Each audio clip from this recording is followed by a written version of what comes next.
And on Good Morning Nigeria, today we shall discuss health issues during the Harmattan season.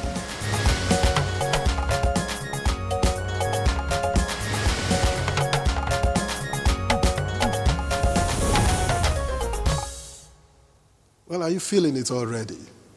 Yes, I am. What are you feeling? It's a bit cold. The skin is dry, whitish and stuff. Yeah. Well, that's the Harmattan, and it is one season that Nigerians never ignore. It announces itself loudly with dusty skies, dry air, and those sharp cold mornings that catch you off guard. Beyond the discomfort, this weather quietly affects people's health. That's what you need to take note of, from dry skin, like I mentioned, cracked lips, cracked heels, to persistent coughs and breathing difficulties. Now, what many people don't realize is that Harmattan isn't just an inconvenience. It places real stress on the body, especially the lungs, eyes, and immune system, making people more vulnerable to infections if they're not careful. Yes, Victor, and that's why awareness is so important at this time of the year. The dust-laden winds reduce air quality, triggering asthma attacks, catarrh, eye irritation, and even nosebleeds, particularly in children and the elderly. Now, dehydration is another silent issue because the weather feels cool. People often forget to drink enough water. Simple habits like staying hydrated, moisturizing the skin, protecting the eyes, and limiting exposure to dust can make a significant difference in how the body copes during the season. Of course, we must add frequent hand washing. It's key, for every season, and also the Harmattan. Ultimately, Harmattan calls for intentional self-care and responsibility, both at home and outdoors. Now, experts also advise that we wear protective clothing, practice good hygiene, and seek medical attention early when symptoms persist. Well, some have said they enjoy other aspects of this season, though the issues mentioned affect, how many others perceive the season. We have some experts joining us shortly to speak to the issues as Nigerians step into another Harmattan season. Now, this is our focus on Good Morning Nigeria this beautiful Friday. I'm Victor, as a welcome to the program. And I'm Henry John. I joined Victor to welcome you to this very interesting edition of the program Good Morning Nigeria, reaching you live on the network service of the NTA. In the course of the program, we'll bring you news, paper review, and that's when Chukwudi Abuja joins us on set. He's already in the building, and of course, we can feel the heat already. The troublemaker. No, is he a troublemaker? I don't quite agree. From where I sit. I just think that, Chukwudi is always fun to be with, and of course, we're looking forward to having him with us shortly. But for now, Right, you're still watching Good Morning Nigeria on the network service of the NTA. To begin our conversation on health issues during the Harmattan, here's a background report put together by correspondent Ibrahim Belogunda. Harmattan is characterized by dry, dusty winds blowing from the Sahara, bringing cool mornings, harsh winds, and dusty air. While the season has its own unique appeal, it also presents several health challenges.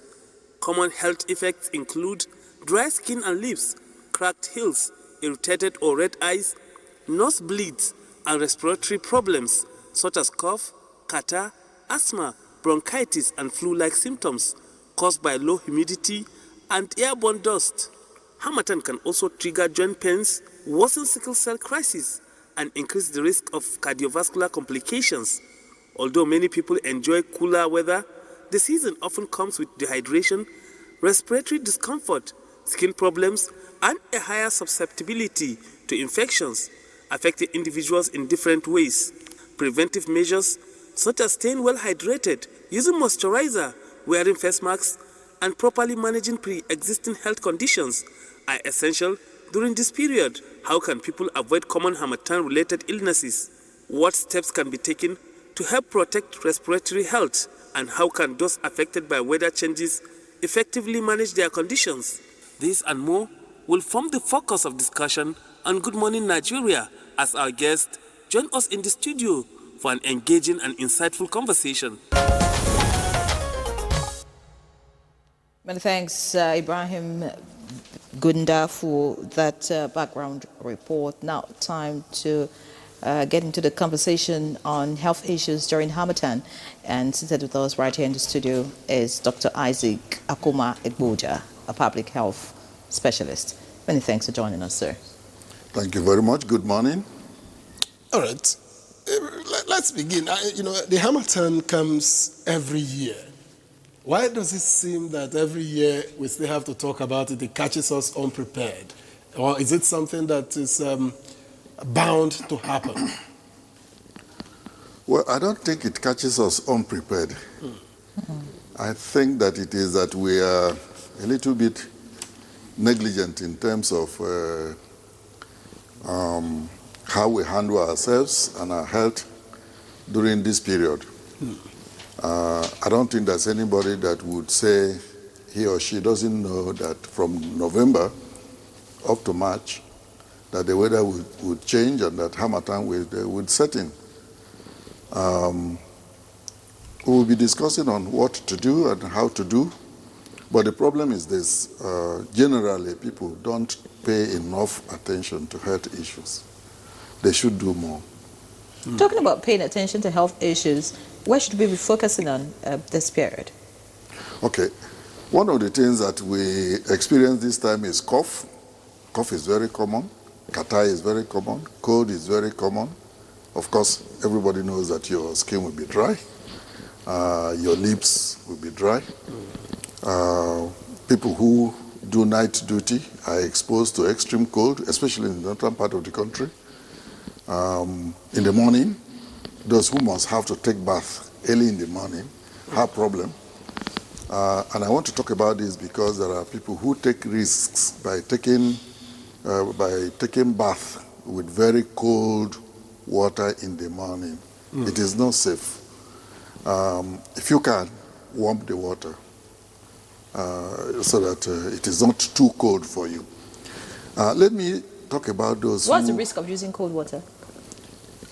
It can provoke a lot of problems, respiratory problems. Some of us grew up... Cardiovascular problems.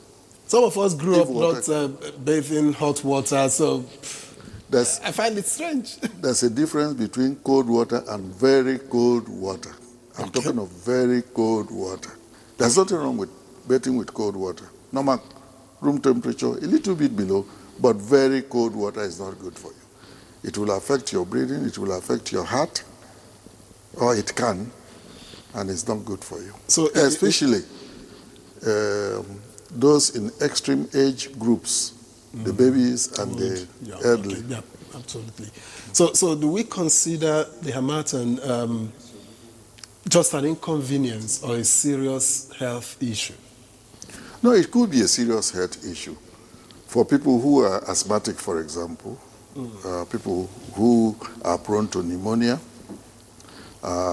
bronchitis, heart problems, this is not a good time for them. So we shouldn't take it lightly. And sometimes the pneumonia you get is because of the exposure that you expose yourself to extreme cold.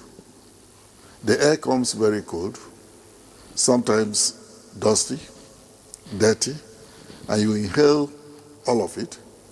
There's no filter. But we can do something about that. We can wear face mask that will filter the air and keep whatever bacteria or virus that is associated with the dust out of reach to our bodies. Okay, I want you to speak a little bit more about the dust. Away from breathing, are there other ways that, the dust associated with this season can cause, health hazards for people? It's largely through the breathing process. Okay, let me explain this. When the air is dusty, it means that it can carry virus, it can carry bacteria. Either way, both of them can affect our health. And when you talk of pneumonia, for example, what is pneumonia? Pneumonia is an infection that is caused by the air that we breathe. What about by, contact with food, consuming food? Yes. I will come to this. You've hit a very good point. Contact with foods. Now, if you take food, any type of food, especially fruits, which I would like to talk about, please wash them. Wash them very well. Because the dust that accumulates on any surface accumulates also on foods. And if you eat food that is not fruits in particular, that is not washed, you are taking a risk, and it's not good for you. People should be washing their hands more frequently at this time than usual. And if you see somebody sneezing, has cold, coughing, and around you, make sure that one, that person is kept clean, especially babies and the elderly. Two, whatever surfaces they are touching and rubbing their hands on should be cleaned with disinfectants. Otherwise, those of you who are near that person will be infected. But generally, at this time of the year, it is advisable to wash hands as frequently as possible. Generally, we should, but more at this time of the year. Okay, just to let our viewers know that they can be part of this conversation by sending a message, SMS or WhatsApp messages to the number on the screen. I would, read your comments or questions, so, whatever it is as it concerns this topic. Dr. Abuja, you've spoken about dust. I want you to speak about dehydration. It's dry, like you mentioned, the skin is dry. A lot of things are cracking in our bodies. So, when we're trying to hydrate, what exactly should we be doing? Drinking plenty water. Like I said, we're going to talk about more things that we should be doing at this time of the year. The weather is hot. The air is dry. The probability that you'll be losing a lot of water from your body is very high. Sometimes because of the high temperature, you are perspiring, you are sweating, and therefore you should drink more water to replace whatever it is that you are losing. Very important. It's not just water. Some people prefer to take soft drinks and all. Yes, I'm coming. You can also, no, not soft drinks. You can drink tea, especially green tea. It's very good for you. But I'm not advising you to go for things like coffee. But you can drink tea. That's good for you. You can eat a lot of fruits. This is the time for watermelon, which is very good for your health. It has a lot of water, so it will replace the fluid that you are losing through perspiration. Okay, there are other fruits, apples, bananas, pineapple, whatever fruits you can find at this time of the year, please eat. But check that you are not allergic to a particular type. Some people are allergic to certain fruits. If you find that you eat a fruit and you have head problem, you have itching or skin rash or coughing or something, please check it out and probably stop that one and eat something else. Do you think the allergy is as a result of the fruit or as a result of how it was processed before consumed? No, yes. People Both. prefer to buy cut stuff and all. Both. There are some people that are allergic to certain fruits. I know of people who are allergic to pineapple. If they eat pineapple, they break out. They itch, and their skin becomes very red. There are people who are also allergic to, I don't know what you call it in the African apple. You know the one I'm talking about? The African apple. Some people don't eat it. If they do, they break out. But generally, there are people who are allergic to certain things that other people are not allergic to. And yes, the process by which the food is consumed is also important. If you don't wash the food, for example, and you eat it, the fruit, and you eat it, and it carries dust, which carries bacteria or virus, you are ingesting something that could cause infection. So the allergy is not necessarily, the allergy is not as a result of the process necessarily. It's as a result of your own reaction to that particular fruit. Like I gave the example of pineapple. There are people who cannot eat pineapple. There are people who cannot eat fish. Because as soon as they eat fish, they break. So, different people have different health problems. And our bodies are sensitive to different things at different times of the year too. And it is also important, talking about dehydration, let me talk more about it. This is a time when not only should we drink plenty water, we should make sure that we'll control our activities. During the heat of the day, especially between 12 noon and 4 p.m., it is risky for you to go and do exercise. It is risky for you to go and be walking in the sun or be running in the sun. It is advisable for you to do your exercise early in the morning, before noon, and later towards evening when the sun is a little mild, from 4 o'clock, 5 o'clock down. But when it is very hot, it is not advisable for you to go running, go walking, because you lose more water. What about those who don't have a choice? Those who push wheelbarrows in the market, Good for question. example. If you don't have a choice, do it in your house. Do it under the shade of a tree. But don't go into an exposed But there are some jobs open that area. require you to stay under the sun. Imagine a mason, for example. Yeah, He's not probably going to be yeah. laying blocks under a shade. No, I like that good example. That's a very good example. There are people who are on top of the roof during the day, and they are exposed to dust. They are losing a lot of water by perspiration, and a lot of salt from their bodies too. These people should drink plenty water. Constantly drink water so that you'll be rehydrated. They should also periodically stop whatever they are doing on top of the roof, come down, rest a little bit before you go back.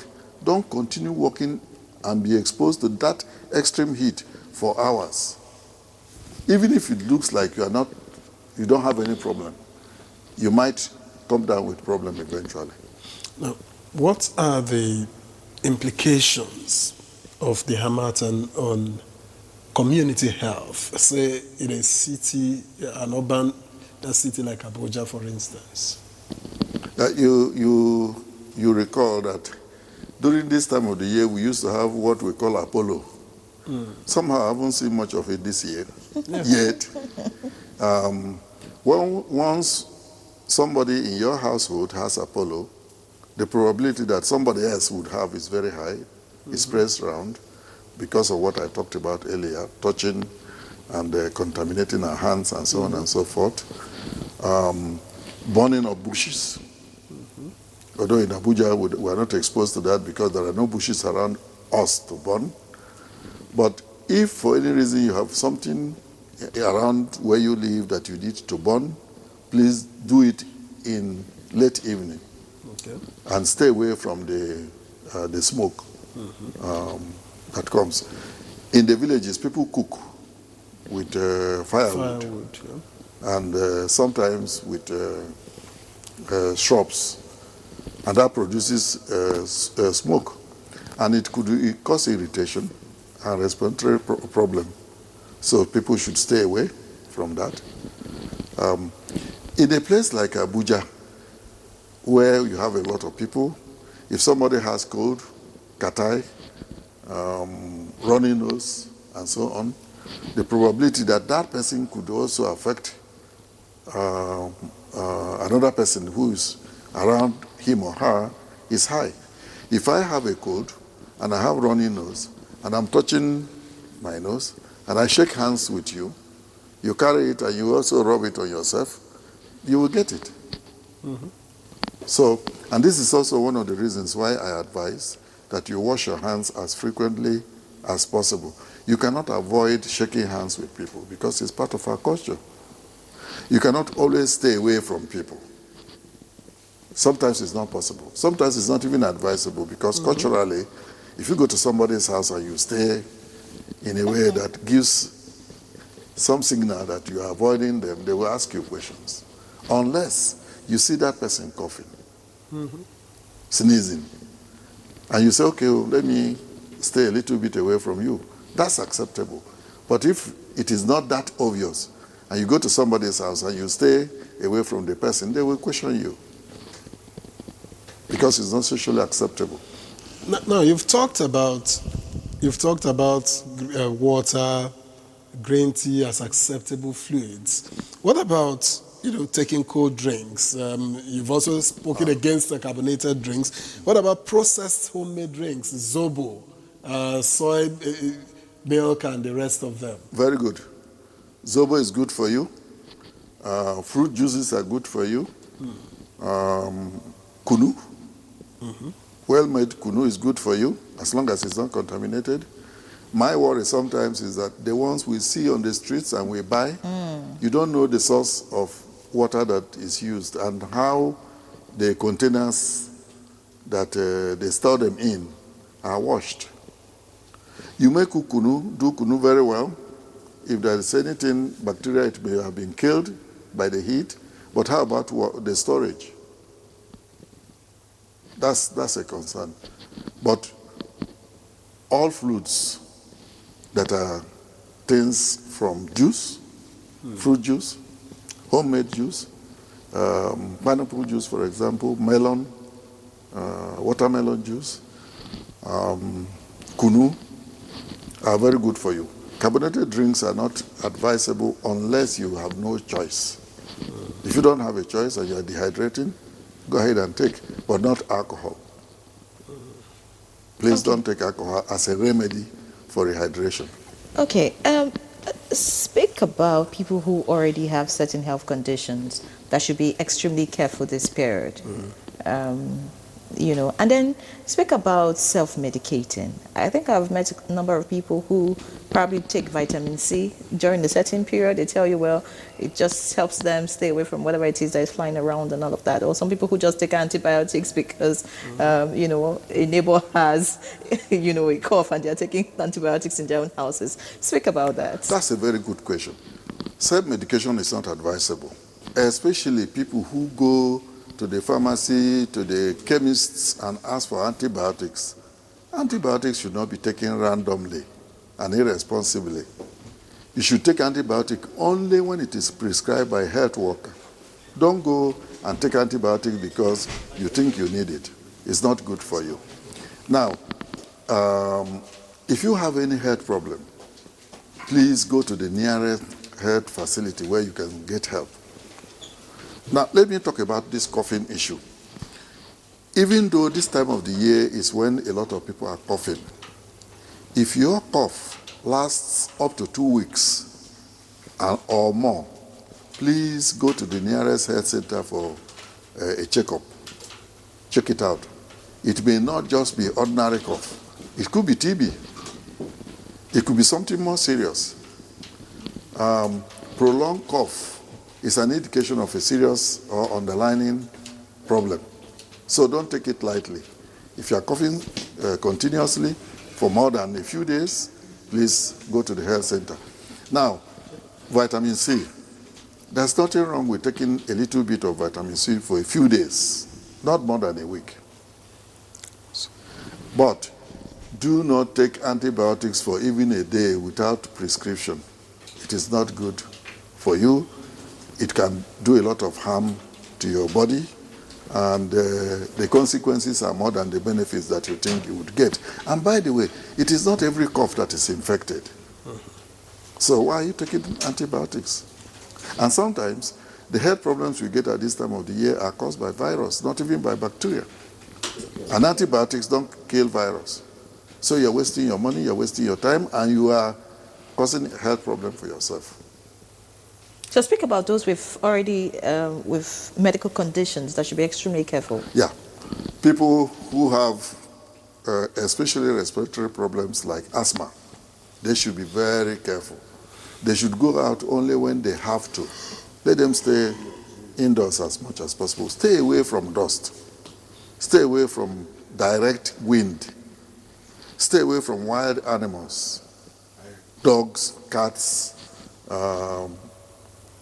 horses, camel. Their heights provoke asthma attack. Keep your medication near you. Very important.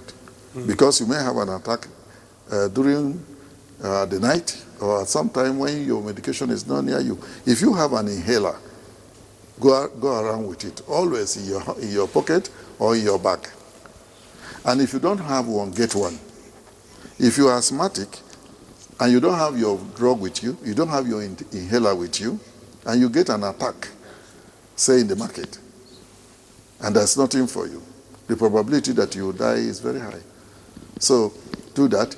If you have bronchitis, if you have pneumonia, any of these respiratory problems, or if you have a heart problem that is diagnosed, be very careful at this time of the year. And please adhere to the instruction of the health worker, the doctor. Whatever he tells you to do, please do it carefully. Whatever drugs he tells you to take, please take it carefully and adhere to the instructions given. All right. Dr. Abuja, thank you. Thank you very much. Let's now make welcome here in the studio Dr. Ahmed Sani Bala. He is of the Department of Family Medicine at the FMC here in Abuja, and he's also CEO Vital Aid Medical Foundation here in Abuja. Thank you very much for coming on the program. Thank you very much for having me. Now, we've been discussing the Harmattan and the associated health risks or challenges that come with it. What complaints are mostly common in clinics during this season? And do we have any statistics of an increase? Okay, as you know, Harmattan is a season that comes with a little bit of stress on people, generally because of the harshness of the weather. It's mostly associated with cold, dry air that's harsh on people. So as a family physician, we, at the general outpatient clinic where patients come in from, that's the first contact with the patient, we see families because of the environmental conditions. So most people are exposed to the same things at the same time. So most of the time you see more than one or two of the family members coming in here. So as regards to the statistics, yes, I've not come up with statistics from my facility about the increase, but definitely there is an increase in some particular diseases and conditions as opposed to other seasons of the year. So example, like people tend to come down with upper respiratory tract infections. Presentations ranges from cough, catarrh, runny nose, and then sore throat as they present with it. And then other systems are affected also. They come with itchy eyes, they come with red eyes. Then in other conditions also, more serious conditions, like people with airway sensitivity. So they come with asthma attack, exacerbations of asthma, worsening of their asthma attacks because of the season, and also some of them with other chronic diseases that are a little bit more serious than asthma. We call it chronic obstructive respiratory diseases, especially the elderly. They come with worsening of the symptoms also with the coming of the Harmattan. So there is a higher interrelation between this season and the exacerbation, and then the coming down with some diseases with different severity, from mild, moderate in some cases to severe diseases. What about children? What is the concern for children? Yes, the concern for children, especially preschool and school children, the parents mostly bring them in. You see like 2 to 3 children at a go brought in by the mother or father.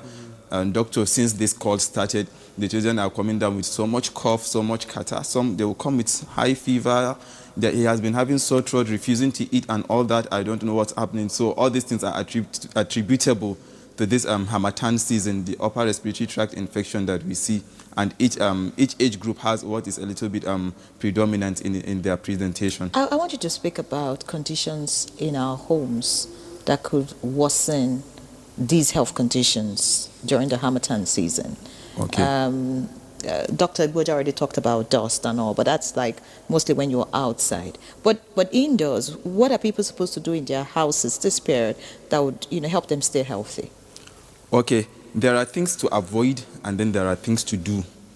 So for the things to avoid now, the Harmattan, as I said earlier on, the air is dry, and then the dryness of the air now makes the respiratory system to be more susceptible to things that like infections and all that, because it cracks and then it irritates the respiratory system, the skin, the eyes, making it more susceptible to infections and all that. So the weather itself is predisposing these systems to infections and irritation. So some of the practices we do at home also unknowingly, they tend to worsen that predisposition. Examples like in places with high, with extreme of Harmattan conditions like Jos, it gets extremely cold. Abuja, in some areas, it gets extremely cold and then the air gets extremely dry. So people tend to bring in heating systems. Example, like they will bring charcoal to try to warm up the environment and all that. So this charcoal on its own, it releases smoke.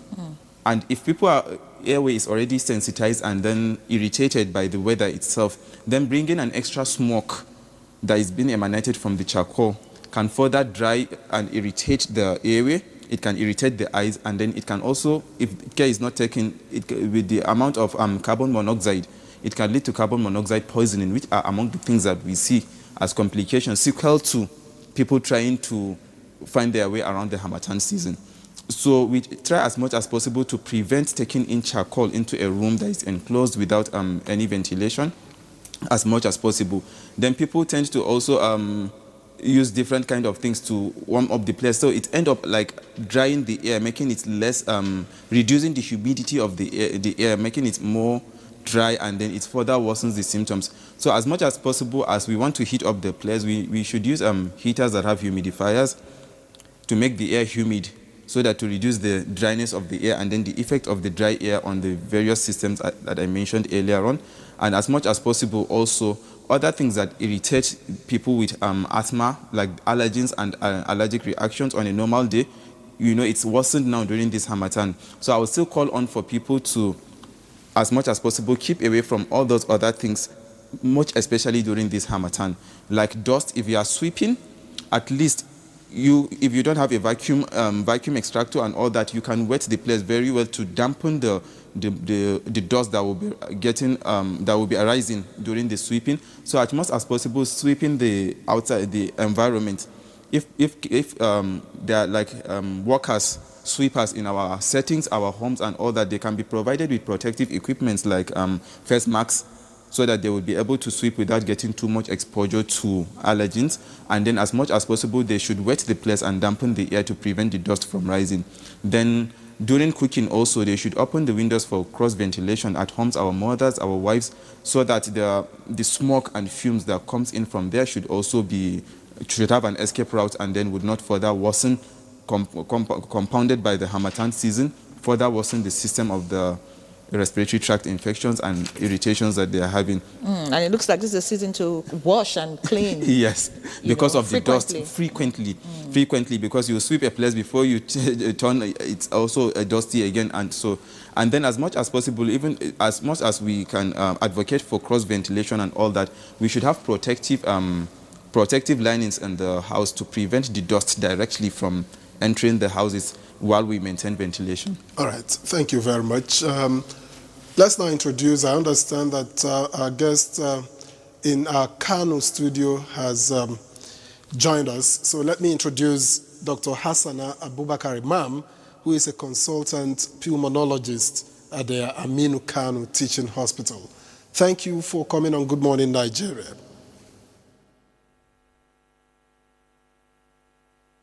Thank you for having me. All right, let's get to you quickly. Now, the Harmattan has a lot to do with, of course, the respiratory system. So how serious can it be for the lungs, particularly when it comes with certain people, as Dr. Abuja had explained earlier?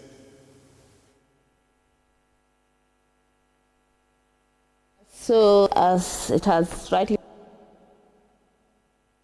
the season comes with air that's cold, dry, and dusty.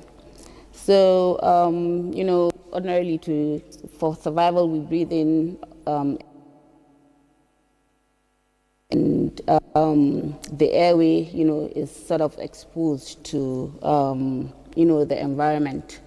So the lungs is important in that we breathe, filtering dust, particles, other particles, and including germs. So when we have a season, when we have to breathe in a it's dusty and cold, it could impact the airway in certain ways. So the dust could irritate the airway.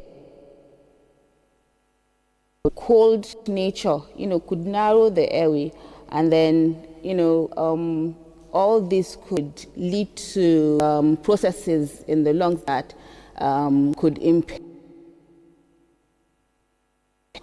of the lungs or airway from actually filtering such dust particles or germs. So those are usually prone to respiratory disease or lung conditions during Harmattan. Those that, as has rightly been said, the elderly and the young, because the young, it's considered that their immune system is not well developed, while the elderly, the immune system is weaker. Then those that have, conditions, health conditions, system to be weak. Those that have existing lung conditions, they already have lung injuries, so a little insult could like exacerbate their condition, and then what we call chronic obstructive pulmonary disease. And then those that generally have chronic conditions, so like heart disease, liver disease, kidney disease. So their immune system too is not that deal with the harsh weather. So basically, all Harmattan, what comes into play to cause disease or respiratory conditions is that the dusty, dry nature could irritate the airway and, incite what we call inflammation. That's the body's, ability to try to, fight such, insults to the airway. So this inflammation, makes one prone to, having infection. Secondly, allergies. So allergies from dust, there are certain things in dust. Dust itself can irritate, and then there are, what we call dust mites too in dust that could, trigger allergic conditions, particularly asthma in those that are, prone. Then infective process, so I've talked about irritation from dust, I've talked about allergies, then infective process. So I'd like to seize this opportunity to actually, explain that it's not the cold that causes respiratory infections. There are germs that cause that. They could either be bacterial or viral. So what happens is that these germs, they thrive in such conditions, cold and dry conditions. That means they survive better. Secondly, when the cold air, passes through the airway to the lungs, it makes it dry, it irritates it, it causes a lot of inflammation. What happens is that it makes these germs, enter the body easily and cause disease. So when you're talking about the germs now, getting into the body and your immune system is not able to fight that, you come down with certain diseases.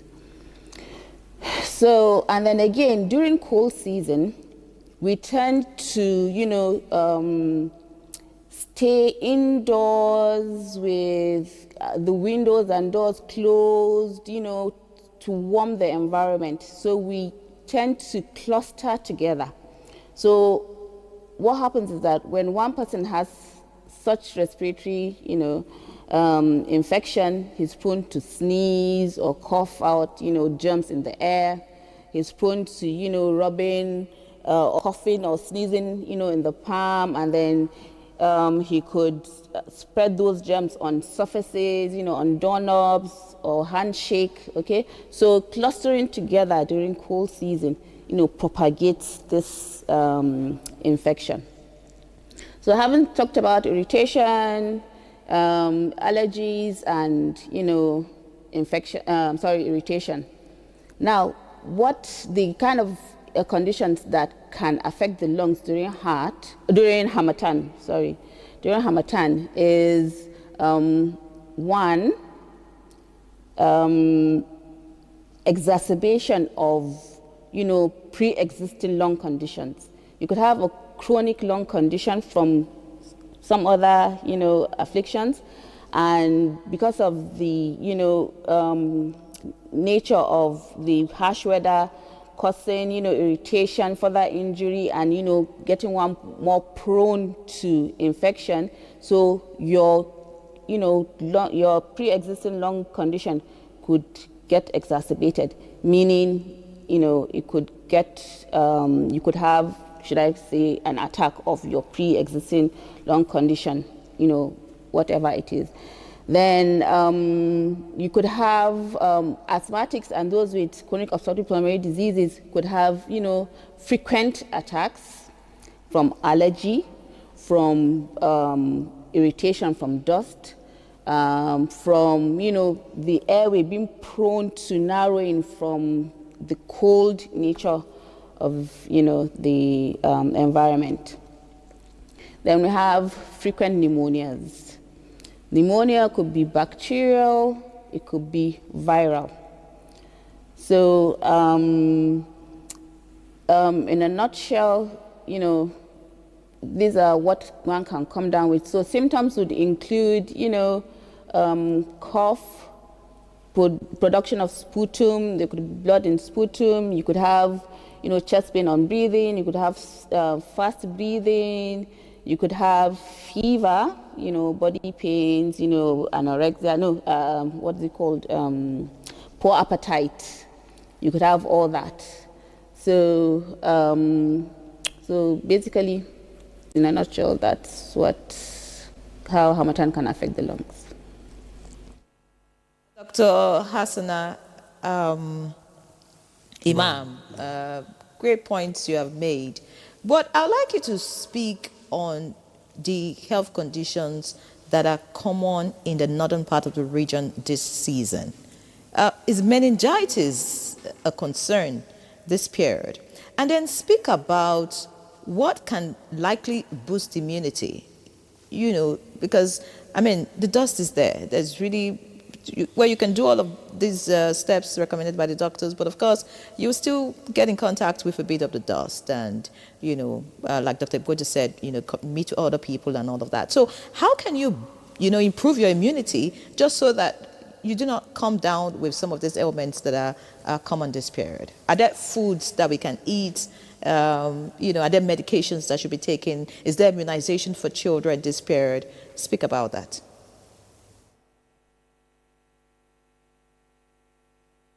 So, talking about diseases generally, there are modes of acquiring diseases. So generally, diseases are acquired from, inhaling of germs through the air,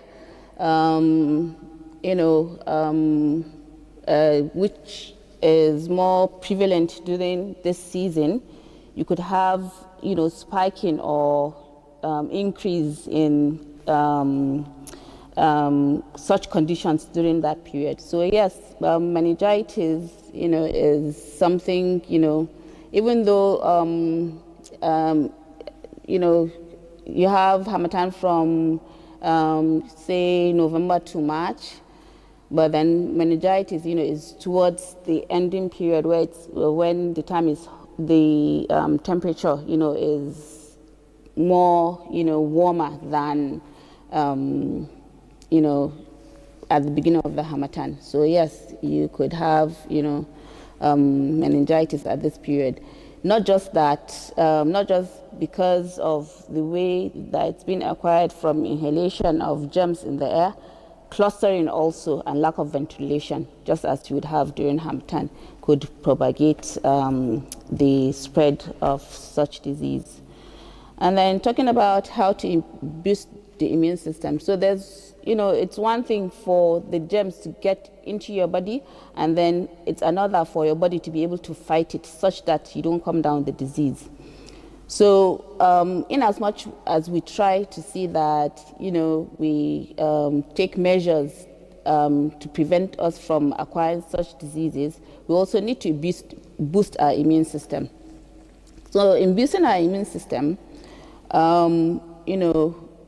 basically you like to avoid stress, try as much as possible to have adequate rest, sleep. Adults, the recommendation is for adults to have 8 to 9 hours of sleep at night. Then, you take food, particularly fruits and vegetables that contain micronutrients that, would help. And then basically you take, a balanced diet to be able to build, not just your immune system, but other systems, that work hand in hand with the immune system. So yes, you take fruits and vegetables and you take a balanced diet. So aside from that, you could also protect your immune system by having vaccinations. So those that have been recommended to take vaccines are the young. As I said, the young have, kind of a weaker immune system, so it needs to be boosted. Then, those adults that have chronic lung disease, they already have a condition, so you like to protect them from having, infections, okay, more insults. So you like to vaccinate them. Then not just that, those with, chronic kidney disease, diabetes and all that, the immune system is, kind of, weak. So you like to boost the immune system by vaccinating them. So aside from that, boosting the immunity, you will also like to protect yourself from inhaling such germs or protect your airway from getting dry and irritated. So you could take a lot of water, to moisten the airway. You could use face masks when, going out, particularly when it's quite dusty, and then try as much as possible to avoid pollution. So another category of people that are prone to, lung conditions during Harmattan are those that have pre-existing lung disease from, long-term exposure to environmental dust, or occupational exposure.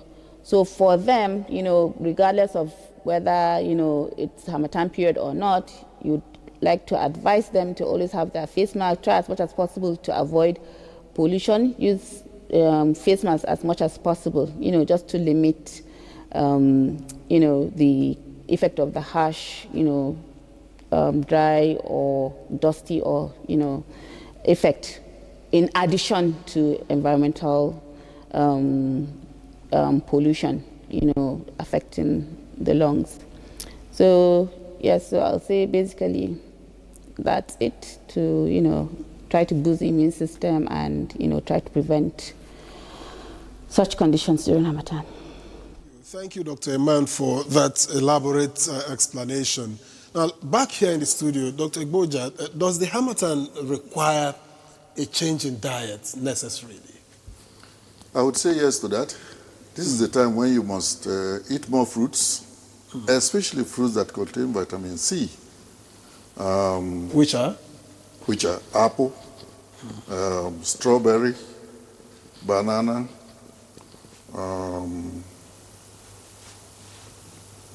watermelon.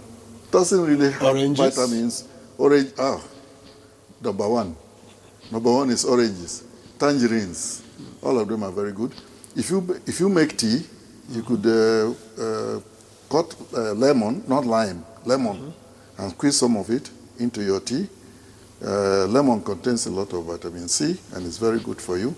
Does a lot of it have side effects? Lemon? Yes. If you have ulcer, for example, you must not take too much lemon because it will irritate your system. But if not, there's just taking one lemon, washing it, cutting it and squeezing it into your tea will not cause any problem. And especially when you combine it with green tea, very good. Take a lot of oranges, a lot of tangerine, lemon in your tea, lemon in your food. You could make salad and squeeze lemon on it. If you prepare fish, you can squeeze lemon on it. It's very good for you. Now let's talk about other aspects of the body besides, our health. One part that would mostly neglect this Harmattan is the skin. Are there things that we can do, really, to protect our skin, from the harshness of the season? And then, is there a long-term effect from not protecting your skin during Harmattan? Thank you very much. So the skin, as we know, it's exposed to environmental conditions. So protecting the skin during Harmattan is very paramount because the air changes and it gets dry. And then the air is drier, so the water loss from the skin becomes the barrier. The skin is a barrier that prevents water loss and all that. So when the humidity in the air is very, very low, more water escapes, making the skin very, very dry and cracky. So it cracks over time and then it becomes irritated. So what that leads to is that if there are other underlying skin conditions, there might be flare during this period, right? So how to protect our skin is by ensuring that we use protective clothing that would cover the skin and prevent it from these adverse environmental conditions.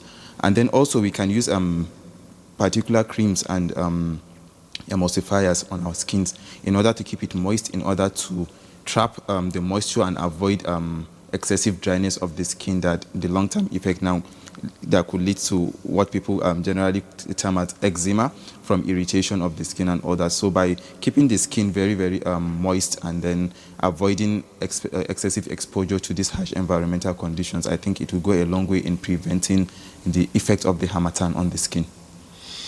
All right, and you've talked about, Dr. Abuja, you've talked about exercise earlier, that people should, do it in weather conditions that are more kind to the body.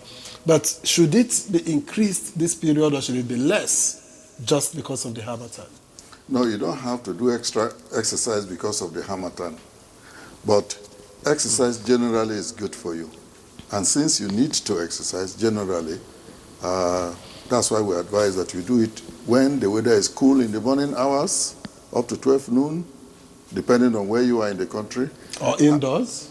Or indoors, or when the weather is cool towards evening time, 4 o'clock, 5 o'clock to 6 o'clock.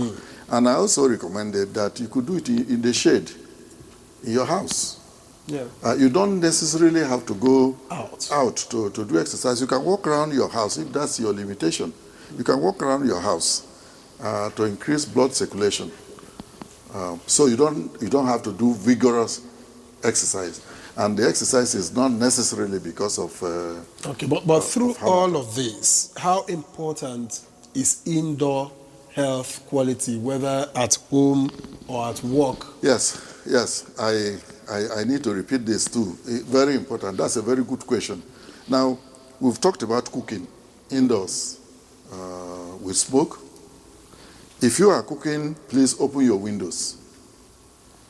In the same way, when you are sleeping at night, when you are not cooking, when there's no smoke emanating from your cooking or your stove or whatever in the house, please close your windows and doors. Oh, really? At night? Yes, at night. So how do you get air? Well, if you must have to leave them open, I'm talking of people in the village. Okay. Because that's where the problem is experienced most. If you see houses in the villages, most of the houses are very small, and some of them have only one window or no window. Some have one window and a door. it is not advisable to close both the door and the window. Instead, get a screen. Put the screen on the window and close the door. Or if you must leave the two of them open, please put a screen. Don't let that very cold, dusty air come directly on you in the night. Think of a place like Jos. Think of a place like Kanu, Meduguri, when the weather is very cold in the night. It is not advisable that you take that cold air directly. All right. And let me, before I forget too, especially the issue of smoke. Elderly people, normally in the villages, warm themselves with firewood at night. They must have to, if they are warming themselves with firewood at night, they must have to open their windows. Doctor mentioned that, he talked about the smoke thing, but we're about to go on a break. I'd like you to speak about women and the Harmattan. This is the period where we have a lot of women going for pedicure and all of that because of the cracked heels. Speak about that. Is it healthy to do that, continuously? And then he talked about the skin. I was actually driving to a point when I talked about the skin because for the men, you may not understand. I'm sure you use one or two products on your skin. But for women, we have different layers that we apply. So this period, should we wash often or should we continue to apply just in the bid to look beautiful? And then speak about the pedicure thing.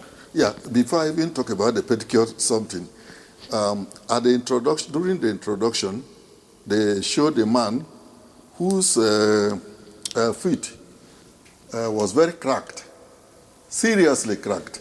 If you can show it again, it will be nice. We have to be careful with this kind of situation.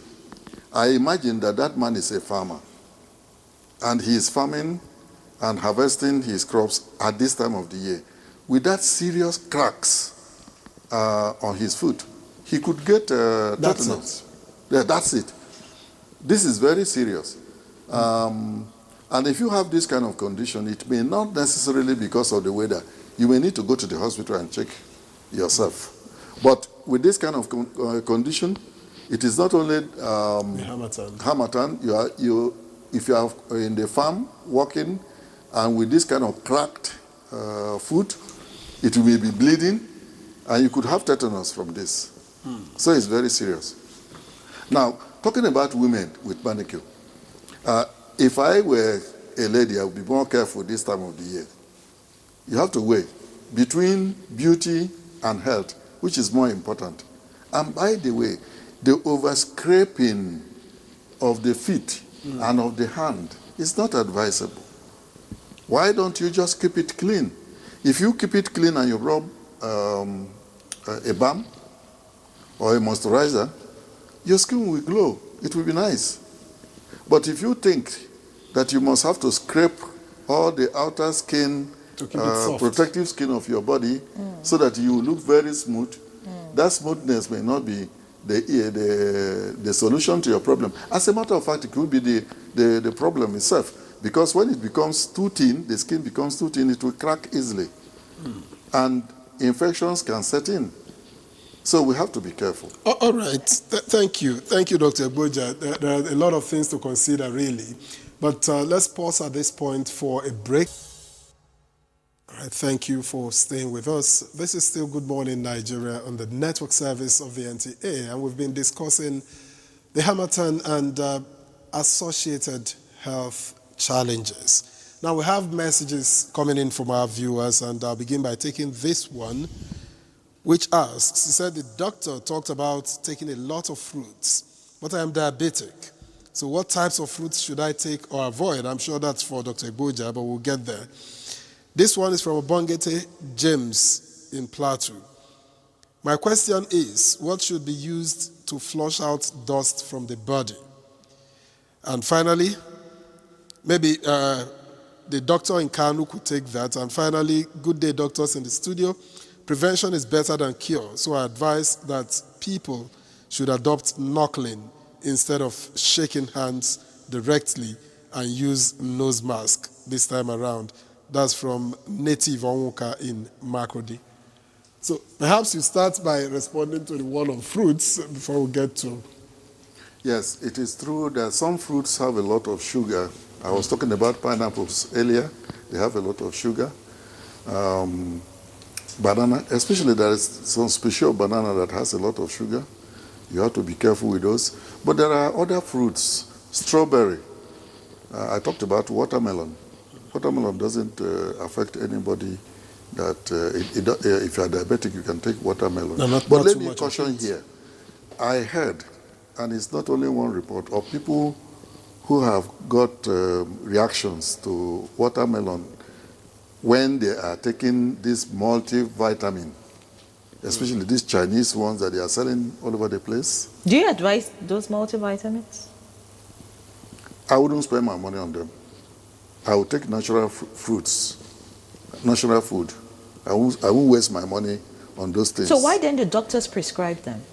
No. Now, be careful here. There are certain multivitamins that you can take as a result of certain health conditions. That's different. But these ones they are selling around everywhere. And one multivitamin cures everything from kidney to heart to eye problem to infertility and so on. Those are all deceits. They are not true. And I wouldn't waste my money on them. What I was trying to say is if you are taking those multivitamins, be careful with watermelon. There are some people who react to them. But it's not only one or two fruits that we have around. We have plenty of fruits around. There is this black fruit that is very common during this time of the year in villages. It has a lot of sugar. You have to be careful with it. There's another one that is tiny. It has a lot of vitamin C. You can take one or two of it and lick it. It is very sweet, and it's vitamin C. And like I said, cook a lot of vegetables, carrots, for example, greens, Cucumbers. and so on. Cucumber, watermelon.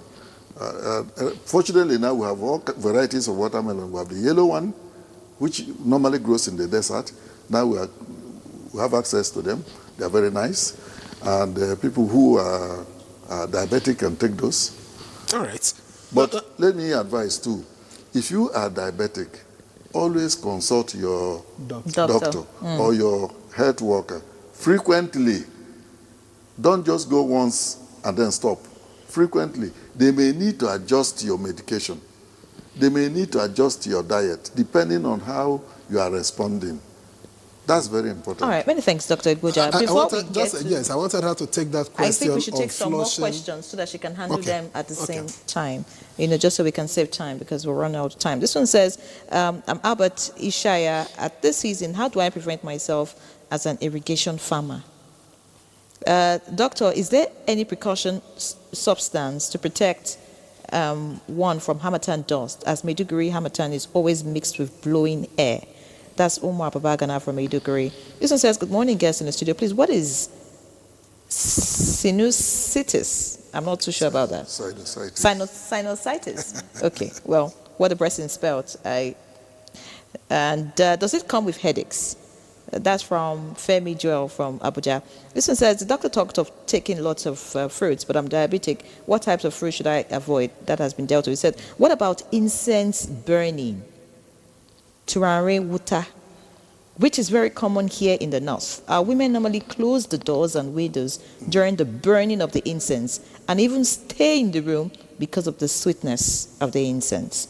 And this one says, Nandap Wiyab from Jos. For individuals with pre-existing conditions like asthma or bronchitis, what extra precautions or changes to their medication should they consider? How do we best protect food and water from dust-borne germs and microorganisms during the season? Can using humidifier indoors really help ease breathing difficulties?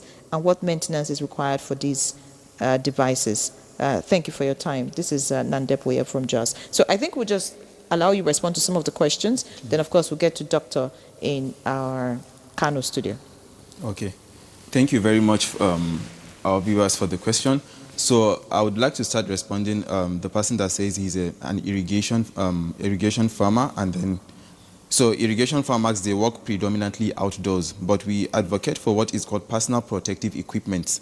As you are doing your job, you are exposed to hazards, so you should protect yourself from such hazards.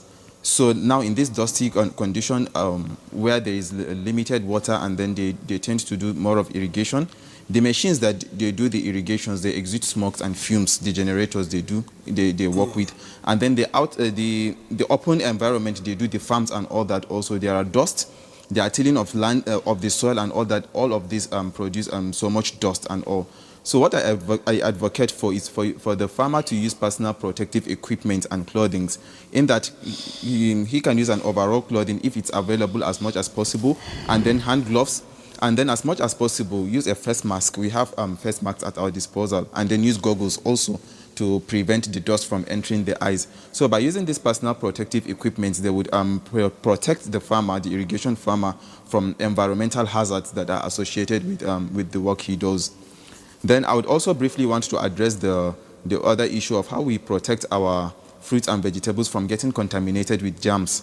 So once we get this from the market, because from the production to the transportation, storage, and before we buy them subsequently to our homes, they are just exposed outside. So different environmental conditions, dust, people touching them in terms of pricing and all that. When you come back home, before you do everything, you wash your hands, and then first of all, you wash these fruits and vegetables. If you have salt, we all have salt in our houses, you can wash them with salt water and then rinse them very, very well. At least 3 times, rinse them very, very well before we store them in places where they are covered. If we have refrigerators, fine. If we don't have refrigerators, we can keep them in baskets and then use a layer of clothing to cover them. So if we want to use them, we can just briskly wash them again before ingesting them. In that, we reduce the bulk of germs that brought into the house and then prevent transmission of germs like that. Then I would also address the issue of burning incense. Coming from this part of the country, it's part of the culture, especially predominantly northeastern culture, of the incense, different nice smells and all that. But what we have to put into cognizance is that these are produced from sandalwood, and sandalwood, they are from the normal tree extract. So they soak them in the perfume over time, some over years, even some over months. Once it gets absorbed, different perfumes, different scents of the perfumes. Then once you are burning them, the smoke it's emanating would be very scenty, and then releasing different scents that would, let me use the word deceive in court, that you are not inhaling smoke. But burning all these things, it actually emanates smoke. And then we're inhaling the smoke disguised in the scent we are using. And mostly they said when they close the places, it absorbs very, very well. So in as much as possible, we have to weigh the options of how harmful it is to our health, and then how pleasurable we find it. But talking from the doctor's perspective, the ENT, the ear, nose, and throat specialists are actually discouraging this, because we work hand in hand with them. Being a family physician, we work hand in hand with all the other specialties. So at some point, I had the privilege of being in a rotation that took me to ENT, and then we saw many people coming down with some throat irritations and all that. So that were attributable to chronic repeated exposure to this incense, and then there are humidifiers that you put in some incense also. So repeated exposure to it can worsen conditions that children, especially in children, even adults with adenitis, and then with adenotonsillitis and all that, that irritation can worsen there is a change in the oropharynx. That there's a link between the nose, the throat, and then the airway. So irritation now, recurrent irritation from all these irritants can lead to abnormal growth of some tissues there that would be worsening the respiration and then causing obstruction in the respiration. And then in asthmatics and people with obstructive pulmonary disease.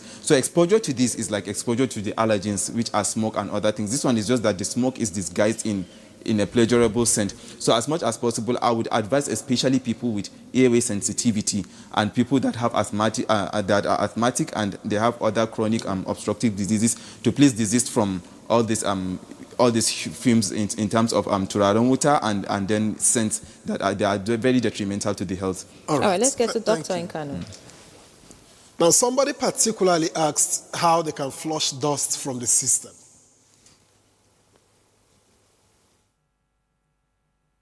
Yes, so I find this question amusing because this is the very first time I'm hearing such flushing dust out of, the body. I've heard about flushing toxins, from the blood, from the kidneys. So be it the lungs, the kidneys, the blood, basically you don't need to flush either dust or toxins.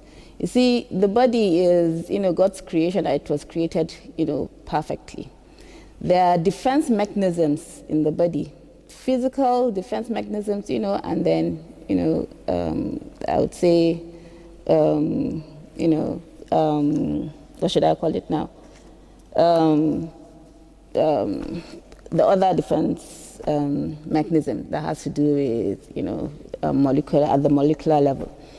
So now, talking about the airway, okay? First of all, the nose has been created in such a way that there are, what we call turbinates in the nose, and then we have nasal hairs, hair in the nose. So these trap, particles as you breathe them, from the atmosphere. And again, dust particles are being measured by size. So, talking about the particulate matter, the aerodynamic diameter. So the larger dust particles are being trapped by the, hair in the nose, and then, the anatomical structure of the nose, the turbulence and all that. The finer particles now are able to, pass that and go through the lower airways, into the lungs. So aside from the nose, the lining of the airway is kept moist by mucus. That is to allow for trapping of your dust, other particles, smoke particles, germs, okay? So it's moist, it traps all this in the mucus. Then there's what we call, mucociliary escalators. Basically what they are tiny hairs that, flap upwards to push that mucus that contains all your particles upwards, such that, you cough it out as phlegm. So that's another protective mechanism. Then in the event that it gets the, lungs itself, there are cells, defense cells that, engulf them, try to digest them, okay? And, now, eliminate them. So in the event that your immune system, your defense mechanism, any of these, either anatomical or, at the cellular level or molecular level, is defective or impaired, that is when such particles, dust, and, germs will be able to cause harm, in your lungs. Now, for dust particles, the effect of dust particles, its effect could be immediate effect, it could be long-term effect. So your body, even if it's not able to digest the particles at that time, it will be able to contain it in its, defense cells, okay, to contain it for a while.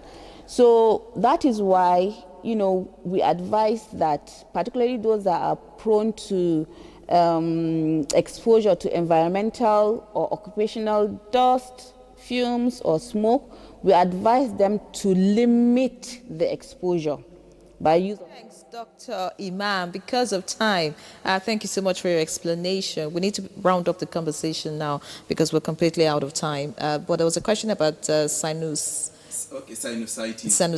Okay, and then there's this one that talks about being sickle cell, and what should the person do to avoid crisis this period. Okay. So thank you very much. Because of time, I would be brief with the sinusitis. So the sinusitis in a broader description, it's inflammation of the sinuses. So this sinuses, there are spaces within the skull that their main function is, they are lined with a special tissue. So their function now is to humidify the air and warm it before it gets down to the lower respiratory tract. So in some instances, like any other part of the body, can get infected and get diseases and all that. So the sinuses also can get inflamed from conditions and they can get infected. So as the viewer asked of the question, yes, sinusitis, it can present with headaches, and then it needs a review by the especially ear, nose and throat specialist. And then this season can worsen the symptoms somebody with sinusitis has. So it's very, very paramount for the person to see the ENT specialist, especially with worsening of the symptoms of the sinusitis, nasal discharge, headaches and all that. So I would advise that the person, as much as possible, prevent exposure to dust and cold air. And then if any of these symptoms sets in, he should see the nearest ENT specialist that he sees for follow-up. Sickle cell. Right. Yes, for the 30 sickle seconds. Okay, for the sickle cell now, as much as possible, they should avoid, because extreme of environmental conditions can trigger their crisis. Both physiological and then physical stress can lead to the triggering of their crisis. So extremes of conditions like cold should be prevented. So in this particular season we are, that's Harmattan, where we have extreme cold and dust. As much as possible, they should prevent themselves, use protective clothing to prevent All right, cold. thank you so much. Thank I'm you sure very much. Thank you. I have one last one. I hope Dr. Abuja can take 1 minute. And it says, if someone has pneumonia, how can they prevent it? Well, I don't know what that means anyway. And it's asking Consult your doctor. which mask is best. No, if you have pneumonia, the best way to prevent it is warm clothing. All right. Dress well. Cover your chest. Thank you very much, Doctor. We'll have to leave it at that. Of course, we hope that our viewers, if you have other health concerns, you consult your doctor and get all that you need. Many thanks, Dr. Isaac Akumai-Gboja, public health specialist. It was indeed a pleasure to have you as our guest, and thank you for always being available. This one says, did I say this one? I was about to read another message. So many messages. Dr. Ahmed Sani Bala, Department of Family Medicine, FMC Abuja, CEO, Vital Aid Medical Foundation. Thank you so much. We do appreciate you. Thank you for having me. Sharing your time with us. And of course, Dr. Hassana Imam, consultant pulmonologist, Aminu Kano Teaching Hospital, Kano, who joined us in our Kano studio. Thank you so much, ma'am. And of course, we hope that a lot of Nigerians would be healthy this period. So that's our package this Friday. I'm Ian Ray John. Victor Azo.